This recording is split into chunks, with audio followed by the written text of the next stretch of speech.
There is a change in the management of AIFF। Finally हमारे को जो चाहिए था थोड़ा सा मैनेजमेंट में चेंज, वो हमारे को देखने को मिल गया है। कौन ऐड हुआ है हमारी नई मैनेजमेंट में, एंड आज एक बार फिर से how careless is Indian football and उनका मैनेजमेंट, उसका एक और एग्जाम्पल पता चला आज। Hey guys, welcome back to my channel. And अगर आप चैनल पे पहली बार ही आए हो तो make sure to subscribe to this channel, क्योंकि यहाँ पे आपको इंडियन फुटबॉल पे डेली रिलेटेड वीडियोस मिलती रहती हैं। So make sure to subscribe यार। सो फाइनली थोड़ी सी रिकॉन्स्टिट्यूशन हुआ है अथॉरिटीज़ का एंड कमेटी का भी, जो टेक्निकल कमेटी है हमारी AIFF की, जिसमें Shabbir Ali is now the vice chairman of technical committee of AIFF। पहले वो नहीं थे, बट अब वाइस चेयरमैन शब्बीर अली है। And I am Vijayan will remain as the chairman of technical committee and new member add करा गया है, और वो न्यू मेंबर है भाईचुंग भूटिया। बट अब इसमें एक और एजेंडा उठ सकता है कि भाईचुंग भूटिया को इसलिए ऐड करा गया है ताकि वो अपना मुंह बंद रखें and Kalyan Chaubey and Shaji Prabhakaran and corruption के बारे में अपना मुंह ना खोले, क्योंकि ज़्यादातर यही लग रहा है मेरे को भी कि इसलिए भाईचुंग भूटिया को ऐड करा गया है अब मैनेजमेंट में, ताकि उनको एक पोजीशन मिल जाए, मेंबर बन जाए वो, तो अपना वो मुंह बंद रखे, ज़्यादा बोले ना वो करप्शन के बारे में जो पता चल रहा है। वरना बिल्कुल बाद भाईचुंग भूटिया के उन स्टेटमेंट्स के कैसे उनको ऐड कर लिया गया, पहले क्यों नहीं करा गया, वो एक पॉइंट ऑफ डिबेट है जो कि आगे जाके देखते हैं कि भाईचुंग भूटिया की कितनी चलती है। AIFF की मैनेजमेंट के अंदर क्या उनका से रहता है अब, क्या वो भी वैसे ही बोलने लग जाते हैं अपने जैसे कल्याण चौबे एंड शाहजी प्रभाकरन बोलते आए हैं काफ़ी टाइम से, या वो अभी भी अपने पॉइंट्स पे स्टिक करते हैं after being added in the member list of AIFF technical committee. वो एक देखने वाली बात है। But what a management of Indian football. एक और एग्जाम्पल पता चला है आज हमारे को, जो हमारी GPS वेस्ट होती हैं, जिनको नहीं पता, GPS वेस्ट प्लेयर्स पहनते हैं फुटबॉल के, जिससे कि उनकी फिटनेस का पता चलता है अराउंड द ग्लोब, अलग अलग कॉन्टिनेंट्स में, अलग अलग लीग्स में, अलग अलग बड़े टूर्नामेंट्स में प्लेयर्स को हमने वो GPS वेस्ट पहने हुए देखते हैं टूर्नामेंट्स में बड़े बड़े। बट जो हमारी इंडियन टीम की GPS वेस्ट थी सारे प्लेयर्स की, वो खो गई।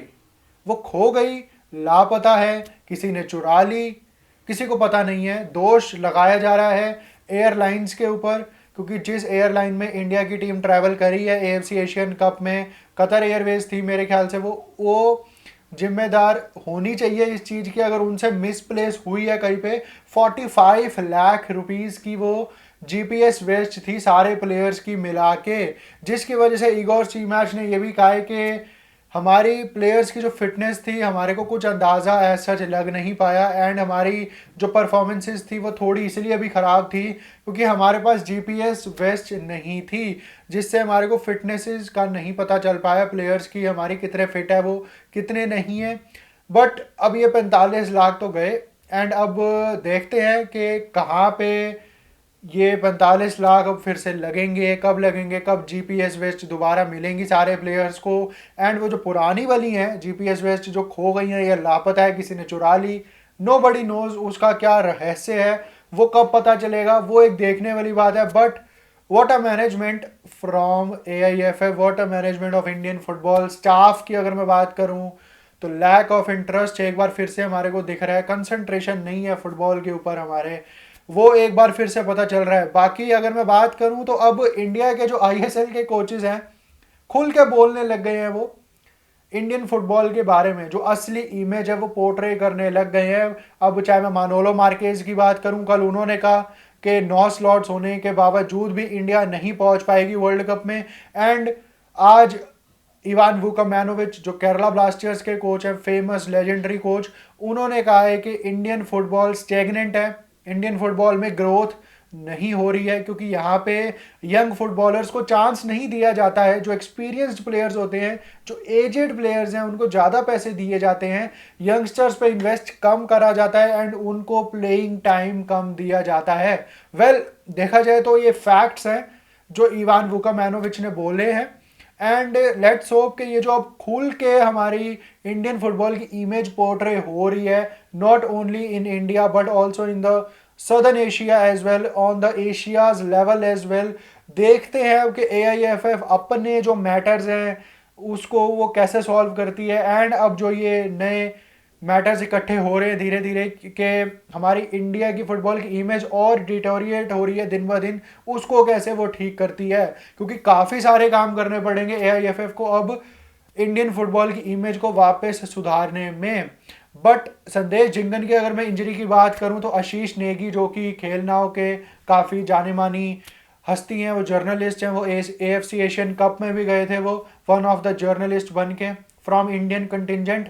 तो उन्होंने बताया कि लापरवाही हुई है ये हमारी इंडियन मैनेजमेंट से, इंडियन स्टाफ से, इंडियन मेडिकल जो हमारी टीम है फुटबॉल की उनसे लापरवाह हुई है AFC एशियन कप में। अब ये जो केयरलेसनेस हुई है मैनेजमेंट से, स्टाफ से, इस वजह से संदेश झिंगन हो सकता है कि 6 से 7 महीने के लिए बाहर हो जाए एक्शन से। 6 से 7 महीने का मतलब 2 अफगानिस्तान वाले फिक्सचर्स भी गए, कुवैत और कतर वाले फिक्सचर्स भी गए, जो ISL सीजन चल रहा है गो FC का इतना बढ़िया वो भी गया।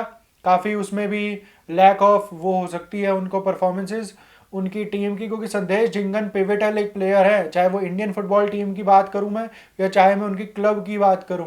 एंड संदेश झिंगन के पास जो एक्सपीरियंस है, अब अनवर अली आए थे तो साथ में वो हमारे को ड्रीम पेयरिंग हमारी चाहिए थी। बट अब संदेश झिंगन अगर 6-7 महीने के लिए बाहर हैं तो क्या एक बार फिर से मेहताब सिंह हमारे को देखने को मिलेंगे? ईगोर स्टीमैच की क्या सोच होगी अब, क्योंकि नए प्लेयर्स उनको अब ट्राई करने पड़ेंगे।